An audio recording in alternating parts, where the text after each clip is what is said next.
Well, I think initially, I think a lot of times what happens is most billing companies and most groups look at the billing process as more of like a commodity. They want to look at it as though it's like a credit card business where we just, put charges in and put charges out and collect some payments and write off the balances and maybe an appeal a claim here and there. That's not the way the process works. I mean, the process is really it's mostly the same for everyone, but there are slight differences that are associated with every practice, every state, and every hospital.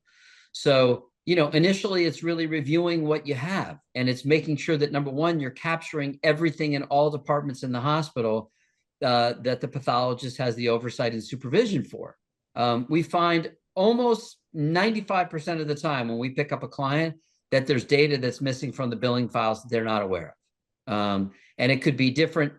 It could be as much as an entire department, or it could be emergency room claims, or it could be point of care testing or chemistry.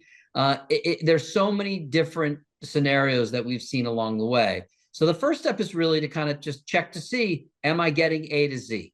And what is A to Z for that particular group? Then the second step is reviewing and looking at all of their managed care contracts.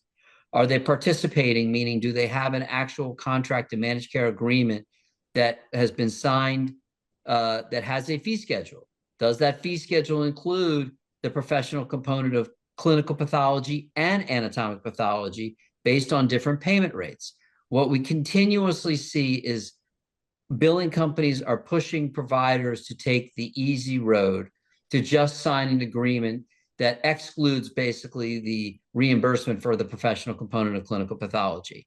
And what we see that with the bulk of our clients, anywhere between 40 and 60% of the total collections come directly from the professional component of clinical pathology. So it's diving in, looking in to see what you've got with your managed care, what the billing files look like from the insurance company, not from the insurance company, from the hospitals, excuse me. And then really putting the processes in that are associated with making sure that you're capturing the data, reviewing and making sure that you're getting paid, you're supposed to be getting paid, making the decision whether you should have a managed care contract or not, and then getting in obviously to all of the back end as it relates to insurance follow-up and denial review and appeals. So there's a lot of different steps associated with the process.